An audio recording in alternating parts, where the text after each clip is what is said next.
Welcome everyone to another episode of the Strive for Good Life podcast. My name is Nino Pignera and I'm here with Jade Elsberry, who is a virtual assistant and business coach. I'm super excited to have her on the show. So welcome, Jade. Yes, thank you. I'm super excited as well. Yeah, I know a little bit about you just from our last call, and your story's pretty amazing. So maybe we just start at the beginning with, what influenced you to get into business in the first place?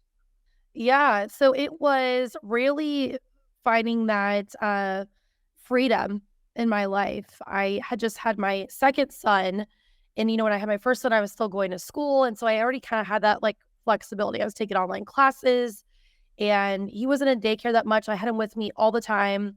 I was working as a nanny and at a daycare, so getting that bonding with him, and then with my second. After 10 weeks, it was like he had to go to daycare and he got sick all the time. And I really missed him. It sucked only getting, an hour and a half with him on the weeknights. And so yeah, even when I was pregnant, actually, I was still kind of, at my 9 to 5, Googling how to work from home. And that was my driving factor. I saw other women making really good income and not having to choose between working and having their children with them. And I'm like, that is what I want to do. I want to do both. So that was kind of the driving factor. Okay, so you want freedom and flexibility. Don't want to make the sacrifices with your family. Yeah. And so do you just start looking online? Like, how do you make money from home, or Yeah. how did that go?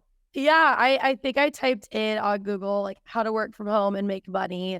And so a lot of, things on Pinterest popped up. I was a Pinterest person.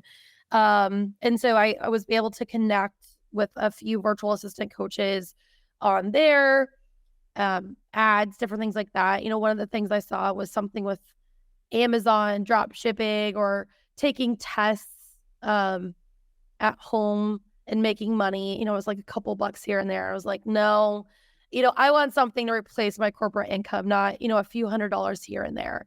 So, yeah, virtual assistants seem like the most legitimate option and the one that I actually could see other women succeeding at. Yeah, it makes a lot of sense. You're doing real work for a real business, Yeah. and you're not just trying to throw something on the internet and hope someone clicks, right? And Yeah. yeah, a little bit more security in that. So, okay, virtual assisting. So how did you go about, like, really, did you start with a coaching program, or did you start posting, I don't know, on like a freelance site, or how did you actually get started with it? Oh, Lordy. I wish I would have invested. So, the people that I did see that were posting and stuff like that, it was kind of like passive stuff. And I don't know why, because I know a lot of women go that route. But I never did actually invest. I had that mindset of like, I can figure this out on my own. But also too, during that time, even though I decided, oh, I'm going to be a virtual assistant, I didn't actually jump into it with that like entrepreneur mindset. I was really afraid to talk about it or post about it. So what I ended up doing, which a lot of women do, is I would just go to Facebook groups, Google virtual assistant jobs, and on Upwork as well too. So it was more of being a VA that was an employee because that's what I was used to, right? 9 to 5s versus landing my own clients and doing it a different way. So did I get a job working full time as a VA? Yes, only making $12 an hour off of Upwork. I still had to be at my desk, 8 to 4. I still couldn't get my kids from school because I had to be working. So, it still wasn't that financial freedom or flexibility in my schedule that I was looking for. So, after doing it for 18 months on my own, which was so stressful financially, oh, it was awful. I decided to actually reach out to a VA on Instagram, and she connected me with my VA coach. And that was the best thing that could have ever happened for sure. Okay, so you finally get into a coaching program, and what kind of things do you learn there that help you make the shift? Yeah. So I already had like a few connections, by a company that I was hired for to work as a VA. But like having that support and guidance and like being taught something different of like, no, you're going to be an entrepreneur. You're going to find your own clients. You're going to set your own rates. Like, we're not going to apply for jobs anymore.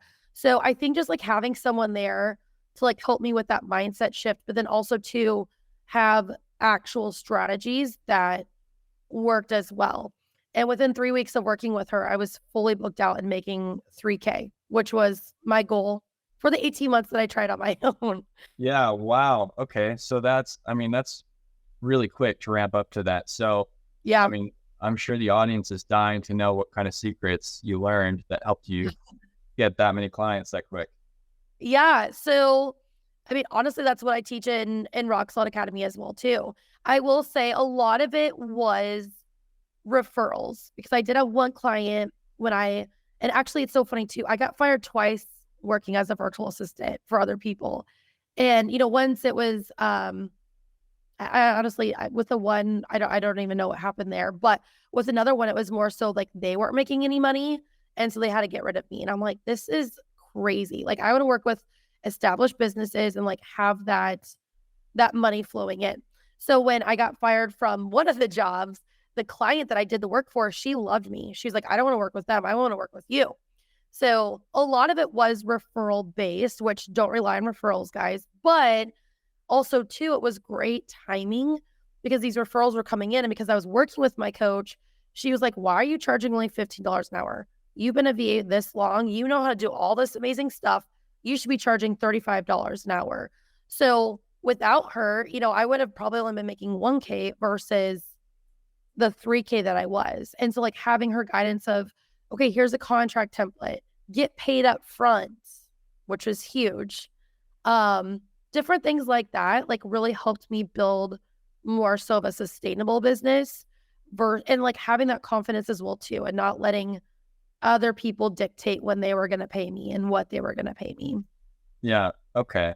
So I'm curious as to like what had to happen or what realization did you have to come to be able to start pricing yourself higher? I mean, is it just a self-worth thing? Is it because, we're so used to making X per hour in the 9 to 5? Like, So what had to happen for that to click?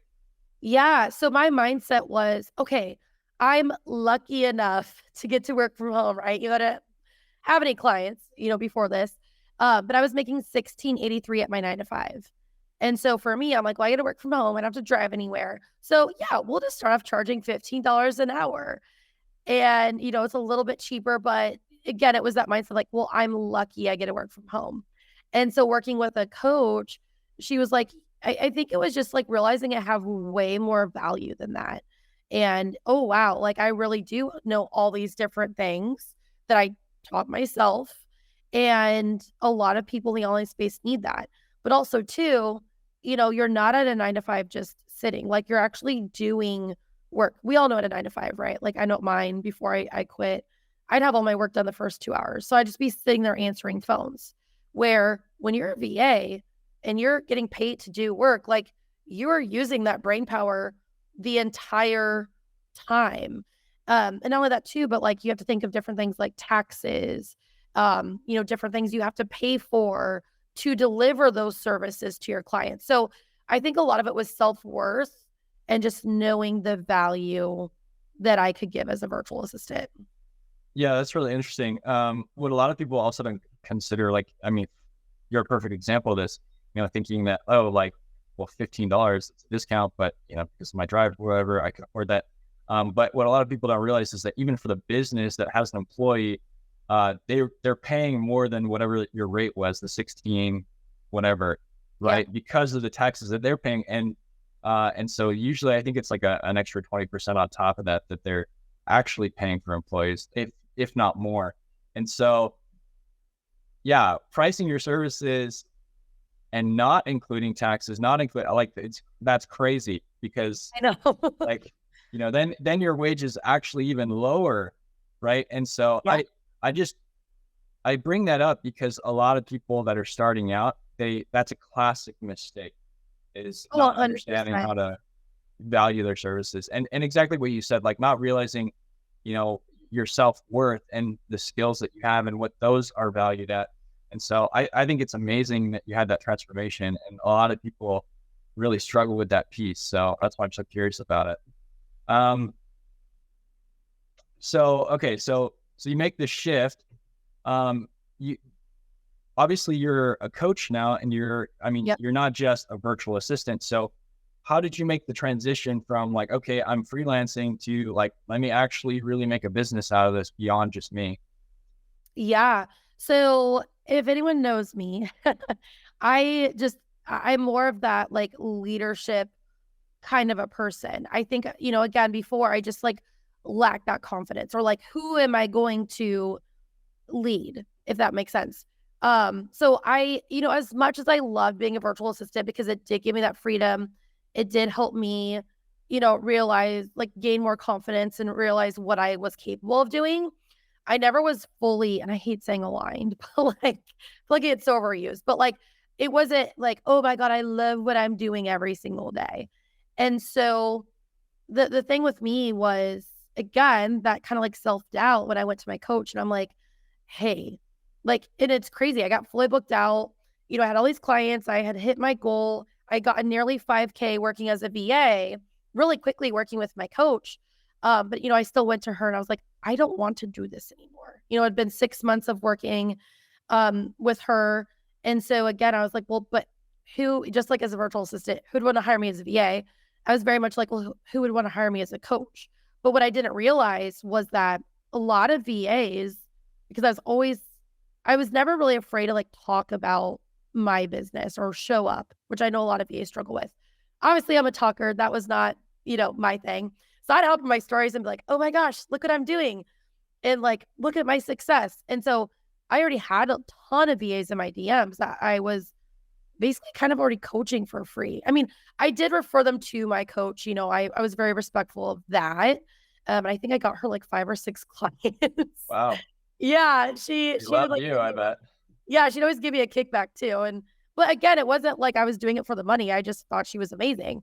And so I kind of wanted to be like my coach. Like I wanted to give women that full transformation. I didn't want to just like get them clients. I wanted to like help them really transform their life as well as their business. And so she was like, well, why can't you be a coach? I was like, yeah, why can't I? And so that was kind of the pivotal moment, like February 2020, where I was like, okay, I'm going to pivot into coaching. I'm already helping women. So again, it was just always like getting someone else's permission, like her permission of like, you can charge $35. You can be a coach. And now that's what I get to do for other women is like give them that permission slip that they're working for or looking for. And it's been really cool. Yeah, that's so interesting. Where do you think that comes from? That need to feel validated from other people before we can like do it ourselves. Oh my goodness. I mean, not to, get in like past trauma or whatever. Um, but I do think just like for me anyways, it was definitely like my upbringing. Um, of just kind of like being a people pleaser, like wanting to please my parents and different things like that. And so, always kind of just like seeking that like validation, if you will. So I guess, and you know what, I've never really thought of it like that, but I think that's definitely where it comes from. Yeah, I think a lot of people struggle with that. I mean, yeah. I mean, not just with the fact that a lot of people have trauma and don't ever address it, which is sad, and I wish people would more often. But Oh yeah. uh, um, it's just an interesting thing to get into, and there's so many that just need that help to, yeah, get over that hurdle, whatever it is, that wall that keeps them from being able to just go out on their own and believe it before they hear it actually from someone else. So do Yeah. you think you've made that transformation for yourself though? Are you beyond that? Or Oh yeah. I guess the need to feel validated? Are you able to like just pick yourself and run with it now? Oh my gosh. Yeah. It's so crazy. And, that's what I tell people too. I'm like, I'm not technically a life coach, but I feel like with working with VAs, um, I mean, you think about it, right? You're going from a corporate setting. Now you want to be an entrepreneur. And so I really do feel kind of like a life coach a lot of the time. And, with starting my business, it helped me leave an abusive marriage. It helped me quit being a people pleaser. I got rid of so many, friends that weren't supportive of my business. And, I can honestly say this is the happiest I've ever been. But like, I think also it's because I know who I am. Like, I'm not seeking other people's validation. Like, I don't even think my parents fully understand what I do. Like, they're proud of me, but they're like, what do you even do? And, it's okay. Like, I'm happy and I don't need other people to make me feel happy. Yeah, I love that. I love that entrepreneurship. I just had a conversation with someone else about this, about how there's so much overlap with self-development and being an entrepreneur. Hmm. I mean, it's pretty much the same thing, right? The better that you Oh are, yeah. the better that you can be in your business. So I love that. What do you say to people that, have the imposter syndrome where they feel like, I mean, for example, like you hadn't really coached people. And so taking that step into being a coach, I mean, obviously you were helping people already, so it's not that you weren't, but Yeah. a lot of people struggle with that imposter syndrome. What do you say to those people? Oh, it kind of like what you mentioned, it does take a lot of work and a lot of digging to figure out why they feel that imposter syndrome. So while I was also, getting my VA business up and going, I was actually doing a lot of therapy with my therapist, who, by the way, I totally advocate for it. Life changing. I would definitely not be where I'm at, even in my business, without her. But then also too, like having a coach that you can trust. And so, when I do one-on-one coaching, like I ask them, okay, like I'm a huge communicator. Let's talk about this. Where is this coming from? So we have like different journal prompts, different things that we like ask them. And then as we're able to, figure it out. So one thing I hear a lot is fear of rejection, right? Who likes being rejected? But kind of figuring out where that comes from. Like, I know for me, I had a huge fear of rejection. Like, I was convinced if I said the wrong thing in the DMs, like I was going to scare someone away. Well, it comes from like being bullied and picked on throughout school. Never like feeling like never being the popular kid. And I know it's different for everybody, but one thing I always ask them is, okay, you're afraid of someone ghosting you in the DMs. What's the worst that's going to happen? Is your dog going to die? I know it's so extreme, but are you going to like get, your house taken away or your car repossessed? Like those bigger fears. And we're like, no. And then when you break it down and you're just like, oh, it's just because I'm afraid of getting rejected. Like, you don't care. I get ghosted 100 times a day in the DMs. I don't give a shit. Like, Right. you get used to it. Yeah, absolutely. And well, I mean, the thing is, like when you're reaching out to people, I mean, it's a volume game, right? A numbers game. So Yep. like when you're reaching out to hundreds of people, like it's not even gonna matter. But a No. lot of people don't think about it, because they're still stuck being afraid of taking that step in the first place. Yep. And I think it's interesting because, recently I was just reflecting on a couple comments that were negative on a post that I made. And, it's like things like that can really get to you if you allow it to. But I mean, you got to Yep. realize that how many billions of people on the planet. And so like a few people like being upset about something on the internet, so like has no relation to anything in your personal life, like, or Oh yeah. your value, right, as a human being. So like, yeah, it's just funny that, we allow these dumb fears to hold us back sometimes. What do you recommend in terms of just overcoming fear in general? Well, I mean, one quote I live by, which kind of makes me think of what you just said, like, you haven't made it until you have your first hater. And so I feel like too, you remember that moment. Like I remember that moment. It was New Year's Eve. It was some local guy that I knew, and he was commenting on my Instagram like hashtag show me your W9s or twos or I don't know, something ridiculous like that. Because he couldn't believe that I made six figures. Well, it's because he was jealous because um I think he's like in real estate or a loan officer or something. It's because his business was failing. And, that night I had totally let it get to me and was like, oh my gosh, like, what did I do to him? And then, when you think about it, you're like, who cares? Like, who cares? I think you just need to change your perspective on like who it is. And honestly, too, it doesn't even matter really who it is. It's probably people and you know that you'll never meet and that you'll never talk to ever again. Um, so I think like overcoming it has a lot to do with just your perspective, to be honest. Yeah, absolutely. I agree with that 100%. Um, okay, so go back to your business and how you're running things. So you start coaching people.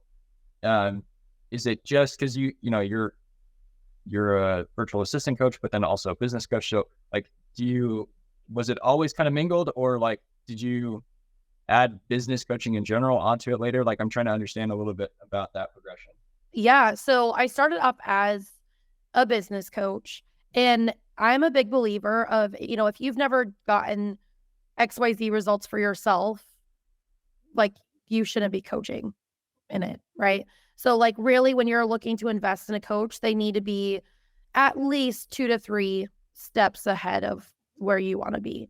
So when I started coaching, my guarantee, or not guarantee, right? Cuz like they have to implement the steps, but like I'm like, okay, I feel confident I can get you to 5K as a VA because I was able to do that myself. Um and then, once I hit my first full year in my VA business, I had a 6-figure year. So that was when I was like, okay, I feel confident because I've done this. I know the steps, I know the strategies and the processes that I use that I can help you do that as well too. So that's when I added in like the VIP one-on-one coaching outside of just, getting you to your VA business. And like helping VAs pivot into that next step of like, okay, awesome. We got you to 3K or 5K in RSA. Now I have this new container where I'm going to help you get to 10K months in your business. Yeah, I love that. I love that because there's so many fake gurus out there that are pitching things, programs, coaching, whatever, and they really haven't done it. And so, like, just if you're listening out there, make sure you verify that your coach actually has done the thing that you're trying to do. That's so important. And so, Yeah. um, great message. I'm glad that you brought that up. What have been some of the challenges of growing your business? I mean, because it sounds like you've just been uber successful and haven't had any hangups, but I'm sure, like Oh my any gosh, no. business, yeah. So let's get into that. Where have you struggled a little bit, and what are the lessons learned along the way? Yeah. So, honestly, I will say, compared to like other people's journeys, I do feel like, oh yeah, I'm definitely not perfect. I haven't always I've hit every goal I've ever achieved, just not on my timeline. So actually this morning I had a call with my coach. And he's like, where are you at for the year? I'm like, oh, we're, over 600,000 volume for this year. And my goal last year was to get to over 500,000. And we got just around or under like 400,000. So even that was my goal for last year. Did I reach it last year? No, but I did reach it this year. And I attribute the biggest thing to honestly investing. I've always had a coach. The coach I have now, I've had for 2.5 years. Um, and I just continue to like grow and scale. But my biggest hang up would be the year of my divorce. So I had a 6-figure year. And then at the end of that year, my now ex-husband and I separated. And then, going into 2021, again, with that mindset of like, oh my gosh, I'm going to be a single mom, because I had never had been the breadwinner besides that previous year. And, obviously being depressed, not showing up the way I should have. So my business really tanked. I remember, I think it was April or May of 2021, right? And like I had a 6-figure year the last year before. My income was like $2,000. And it was because I was sitting in self-pity and, that mindset of like, oh my God, I'm going to be a one-hit wonder. And so, but I also wasn't working with a coach. So that's actually when I reached out to the coach that I'm still working with. And we actually ended the year at the highest, month ever. December was my highest month ever in 2021. And I think we hit like over 20K that month. I think it was 27,000. So to do that quickly was crazy. But again, I attribute a lot of it to just, again, investing in a coach that had done what I was doing and I'd gotten to where I want to be. And yeah. Yeah, I love that. I mean, that's perfect advice for anyone listening out there that needs the accountability, that needs the push, that needs an expert that knows what they're doing. Obviously, go get a coach. That sounds like it's worked wonders for you. What are Yeah. some other things that you do to make sure that you show up every day? I mean, you have some kind of a morning ritual. A lot of people like to talk about that. What is it for you? Oh my goodness. So I did have a morning ritual. Again, during the divorce, we have 50-50 custody of our kids, which, I mean, gosh, 3 years later, I still struggle with. I don't have my kids this week. Um, and so, honest, and then now I'm pregnant with my third. So my morning ritual honestly has gone a little bit out the window. I used to be, okay, I got to get up before the kids and get my workout in. And, with having kids every other week, right? You don't really have that motivation to get out of bed, especially when you're 13 weeks pregnant like me. I didn't get out of bed till 9 o'clock. I can't sleep. It's crazy. But again, I don't know. I feel like I'm one of those rare people because I hear other people that really struggle with motivation when they're a business owner. That is not me. It's not my DNA. It's not my personality. I'm a 3 on the Enneagram. I'm an achiever. So even though I didn't start working till 9, because I don't have my kids, I'll probably work till about 6 o'clock, if not later tonight. But also too, it's because I love what I do. So, even though I'm out of my 9 to 5, I work way more hours the weeks I don't have my kids, the majority of the time. But again, it's because I love what I do. And then I know the weeks that I have my kids, I'll still get in probably a 6-hour work day. But, when I have them, I spend all my time with them. So I would say for my schedule now, it looks a lot different because I don't need as much routine as I did when I was a full-time mom. Now, I'm sure when the little one shows up, I'm going to have to get my shit together and get a morning routine, but I don't know. I think I've really embraced having the flexibility again that I created in my business. So, Right. I mean, that's the whole draw to being your own boss, right? It's being able to create your own schedule and live the life that you want to live. What are some other ways that you maybe intentionally, you know, sought freedom, greater freedom in your business and in your life? Are there other things you do? Do you plan the year ahead or I don't know. How have you created freedom eventually? yeah. So again, giving, realizing, I guess, that my day can look like whatever I want it to be. I will say having more time, that first year, working with my coach was my biggest struggle. It was I almost had so much time that it was I was a little bit less motivated because I became a mom on my 23rd birthday. We have the same birthday. So all I've ever known is not having enough time and always having to be somewhere. So honestly, that was my biggest struggle.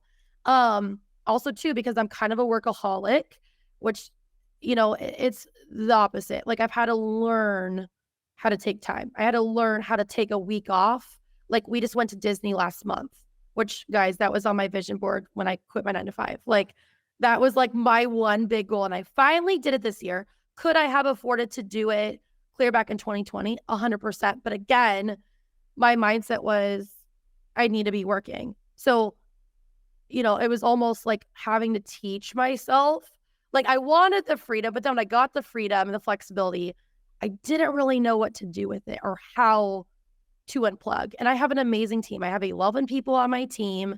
I outsource, the majority of my one-on-one coaching clients. I outsource a lot of stuff, but also too, I'm that person. I have to be in my business working, if that makes sense. So, Yeah. yeah, I think it's taking that step back and just being okay, if I take a day off or if I take a week off, my business will be okay. Absolutely. Well, congrats on giving yourself permission to take time to go to Disneyland. That's amazing. Yeah. What you brought up your team and how important that is, and there sounds like you have amazing people there. What are some tips and tricks to hiring a good team and being able to hand things off? Yeah. Yeah, as much, and you might be like, oh my God, she's super type A and micromanaging. I'm really not. It's just I like to know, I think because I'm a worker, I enjoy working. I like working. So I think that's the part. But yeah, I mean, with content, like I've outsourced content.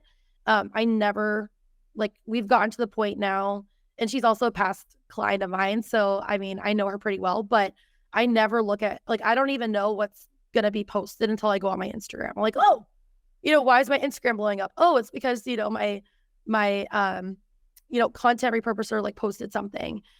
So I think like trust is number one. I don't want to be a micromanager. I don't like having confrontation, having those hard conversations because honestly, yeah, they're my team member, but like we also have such a fun community. Like we're also friends. So I think that's like one thing too is like making sure you have those boundaries in place. They know their role in your business, but like also to having fun with them. Um, and just having those hard conversations if you need to. But yeah, trust would be the number one thing. The tip that I would say. Also, to don't outsource. You have to know when to outsource. I've seen people. Oh, we were talking to V in the DMs. She's only making $700 a month in her business, and she has 4 people on her team. We're like, what? Like, she wants to build an agency. I'm like, that makes no sense. So, making sure you don't put off outsourcing too late, right, where you're burned out, but also to making sure that you're being smart about it and like you can actually pay yourself something instead of paying your team. So Yeah, I love that. I love that. You said something about making sure you're having fun with the team. What does that look like for you? Like, what do you guys do together? yeah. So we started, which again, life gets busy. The majority of us are moms and stuff like that. So I'm trying to be better about planning it. But we did, me and my co-coaches, we did like just a fun little like virtual, it wasn't even like a meeting. We just like hopped on, talked about life. We all brought, a beer, alcoholic beverage if we want, for those of us that drink. And we just like got together and just like chatted about life. Because obviously, right, we're virtual. We can't like meet in person with Right. every time. And then we also do team calls every week. So there's some weeks where like I hop on, I'm like, all right, we're doing this, this, and this. Excuse me, it's very strategy based. We have other weeks where, like yesterday, where we didn't have a ton to cover or go over. So we just kind of, BS'd and had some fun that way. My free Facebook group, it's Build a Rock Solid Foundation. Well, if you think of the abbreviation, it's BARSF, but we just end up calling it BARF. Like my free Facebook group and our team is called BARF. And so that always makes us giggle. It's like our inside joke. We're like, oh, we're going to go post in BARF today or whatever. So yeah, just like having that camaraderie. Yeah, I think that's important.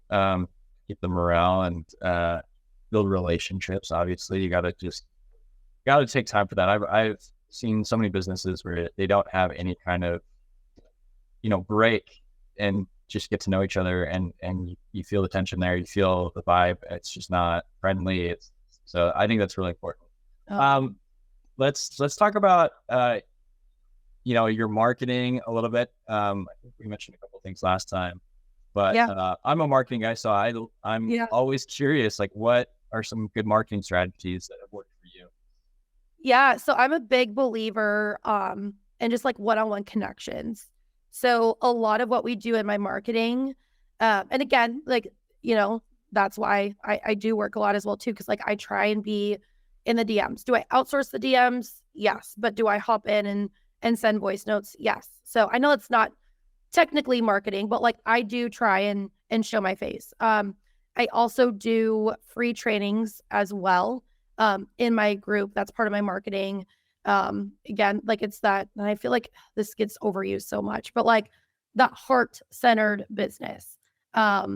Where and it's great, as much as I feel like it's overused, I hear so many VAs like every week, like actually thanking me for like giving them free value or thanking me like, I know you're super busy.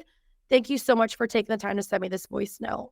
Like they actually thank me for like following up with them and like actually caring about their business. And, I'm like, oh yeah, of course. I'm like, did you have a bad, experience? And I get told this all the time that they will just have like VA coaches that will DM them. And like, if they find out they can't invest, like they just drop them or be like super pushy in the DMs, and they're actually like, I want to work with you because I feel like you actually care, which I mean, thank God, because I do care. But yeah, I think that's like my biggest thing with my marketing. It's like nurturing and loving people where they're at. Just because they can't buy now doesn't mean that like I can't give them something, or that, they may not want to invest later down the road. But also to like treating people like people and not dollar signs. Yeah, absolutely. I love that. I actually, one of my guests earlier on the show, wrote the book literally on the heart-centered business. And I agree 100% that business is all about relationships. So you have to be building relationships, and you have to do that in a genuine way, because otherwise people will see right through it. They'll get put off by the hard tactics, like you said. Yeah. And, and they'll never, not that everyone has to convert to a customer, but chances of them actually becoming one are, drop off the face of the earth. So I love that you bring that up. I love that you still, even though you outsource some of it, you decide to show up yourself. I think that's so important, because you're right. Most of the people that, will DM you from some kind of a coaching program, it's not the actual person. It's all outsourced, and you can see right through it. And so the fact that you do drop in, I think that speaks volumes about the kind of person you are and the kind of business that you run. I love that. What are some maybe unexpected benefits of being your own boss now that you didn't imagine, before you actually started? Oh, that's a good one. Oh Lord, I don't think I've ever been asked that before. So I'm kind of like, one thing I will say, which I forget all the time anyways, and it might seem so like minuscule, but I love crock pots. I don't like cooking. And so just like right now, I've got a pot roast in my sink defrosting that I can just throw in there tomorrow morning, and I'm going to make beef and noodles. Especially when I have the kids, or like they have wrestling. Oh my gosh, they're in so much shit. It's crazy over here all the time. So like the weeks I do have my kids, it's so great. Just to be able to like switch over a load of laundry, which I'm terrible at. It's clear in the basement. And I remember at my 9 to 5, like you get so busy and everything, and going days without switching it, and then it smells moldy, and then you wasted that water because you got to restart it.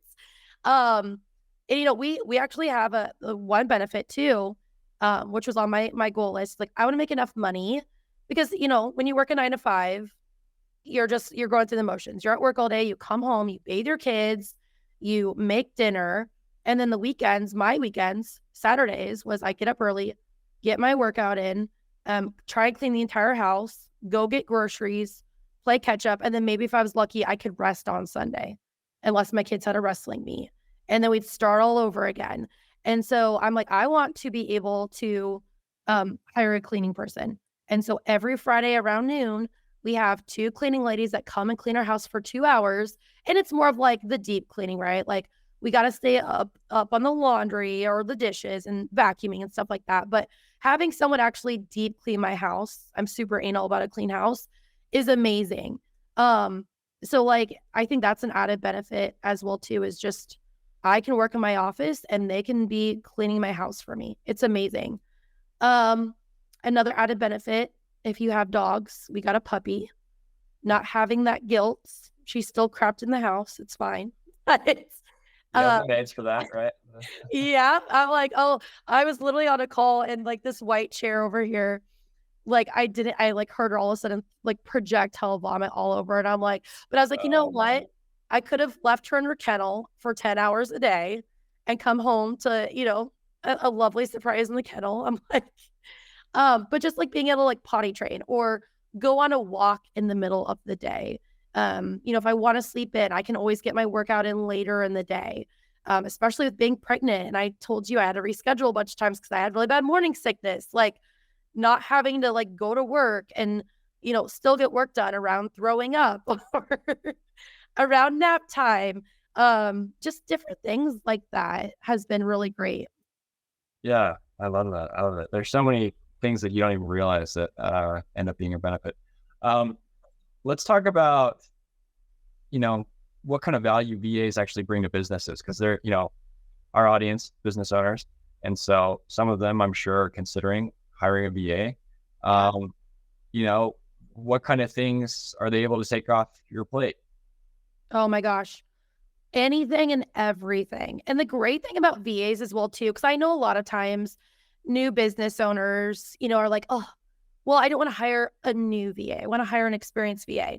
Yes, I will say for some things, it's great to have a VA that like already knows what they're doing. But a lot of VAs are so like eager to learn.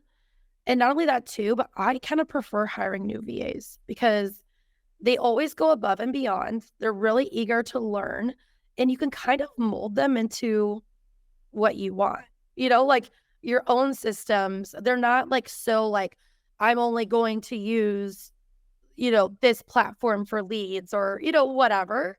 So I don't know. I prefer hiring new VAs, personally, because they're just really great. They always over deliver, and different things like that. But when it comes to outsourcing, what I outsource in my business, graphics, that was the first thing. That is not my area of expertise. Obviously lead generation, DMs, posting in my free Facebook group to, try and get people to interact in there. Sometimes I actually do it a lot as well. Again, I do it as well too. Oh my gosh, all of my content now, which I love content. I love writing. That was the last thing that I outsourced that was really hard for me because I enjoy it. But also too, it's great that she does my reels because I hate reels. So she tells me what to do. I record a quick little 5-second reel and then I don't have to do anything else with it. Oh my gosh, what else? All my online business manager stuff. So like calendar stuff, like booking and calendars, making events, tracking payments, answering emails, booking calls. I just outsourced sales calls this year as well too. So I don't have to do any sales calls anymore. I could do them in my sleep. I love doing them, but they also burn me out. And then also too, I actually outsource my coaching clients in RSA. So like I've taught my co-coaches what I teach in my program and they get my clients amazing results. So, again, I've pulled myself out of like a lot of the one-on-one, but now I can take more of like a leadership position. And I really do love that. Yeah, wow. I mean, it sounds like you can basically use a VA for anything in your business. Oh yeah. And that should absolutely be the goal for everyone, is to be able to pull themselves out and be able to focus on the higher level things. Yeah. So many people are stuck kind of just in the grind and don't realize that like their time would actually be better spent and they make more money in their business if they took that kind of role. So I think that's amazing. And I love that that's what you're doing. What are some things to look out for when you're hiring a VA? Like, just, I don't know, general tips and I don't know, things to avoid. Yeah. I would say definitely hire a VA that has invested in themselves. Because if they, no matter really what they're going to be doing for you, obviously, right, if you have an online business, it's usually for people to, invest in your business or themselves as well too.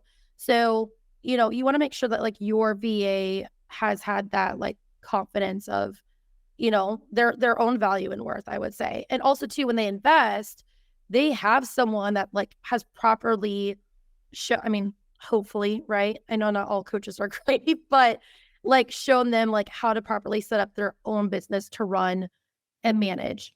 So that way, they're not taking on 7 clients and working 70 hours a week, because at the end of the day, if they're burned out, they're either, going to get rid of you pretty quickly, or, they're not going to be able to deliver as well to you, if they're overworking themselves.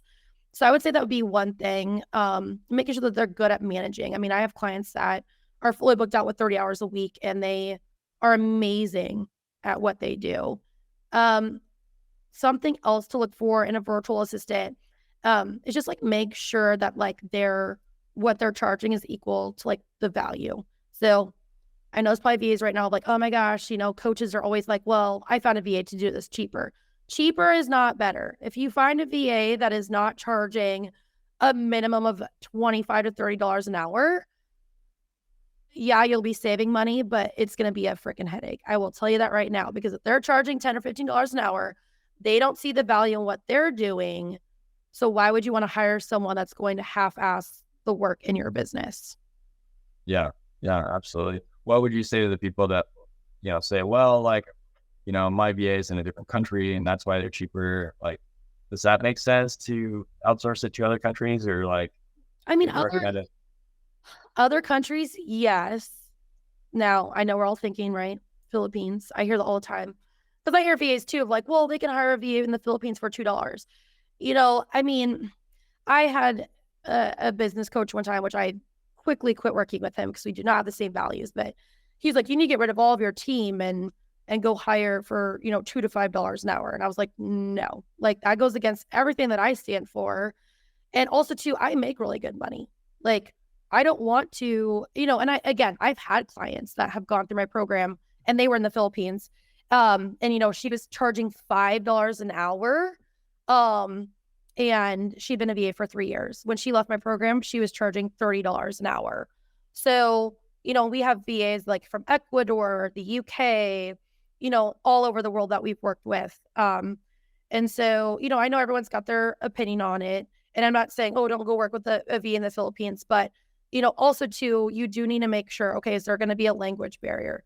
Is there going to be a cultural barrier? Are they going to fit in with, the rest of the team as well too? And I'm not just saying, oh, if they're in the Philippines. I mean, there's VAs in the US that I see charging $5 an hour. So again, it's more about that mindset piece of what are they going to be doing for you? Do they understand? And again, I mean, I've seen VAs in the Philippines as well too that do like podcast editing, and they charge $5 an hour and they do amazing, amazing work. But again, how often does that happen? Not very often. Yeah. Yeah. I think that's some solid advice for anyone out there looking for a VA. Thank you so much for, sharing all your expertise, your knowledge about this stuff. This is an interesting topic for me. Where can people go to connect with you, work with you? Yeah. So my Instagram is Jade Jessica Coaching. I'm always, again, in the DMs on Instagram. And then the other platform that I use is Facebook. So it's just facebook.com/Jade.Elsberry. And then again, my Facebook group is Build a Rock Solid Foundation. If you guys want to hop in there, we've got over 4,500 VAs in there for you to connect with. And then I do a bunch of free trainings each month as well too. Wow, that sounds really valuable. For anyone listening out there, we'll have the links to everything in the show notes, so go there to be able to connect with Jade. What is your final message to our audience? Final message I will say is, if you have any doubts about what you're doing, or if you can do it, right? If you want to become a coach or a virtual assistant or an entrepreneur of any sort, just remember that, you can always do anything that you put your mind to. I know it sounds so Barney, but if I can do it, you can do it as well too. I never in a million years would have ever thought, I'd be where I'm at today. But again, it's because I took that chance and really believed in myself. So just take that leap. Even if you don't make it in a certain amount of time, you will make it eventually, and you'll never regret it, because you can't look back and say, oh, I wish I would have done that, because you did do that. I love that so much. And I agree 100%. If you're out there listening, go take action right now in your life. Thank you so much for being on the show, Jade. To our audience, make sure you're subscribed, whatever platform you're listening to this on. Please share this content. That helps us out a lot. Thank you again, Jade, for being here, and we'll catch everyone in the next episode. Thank you.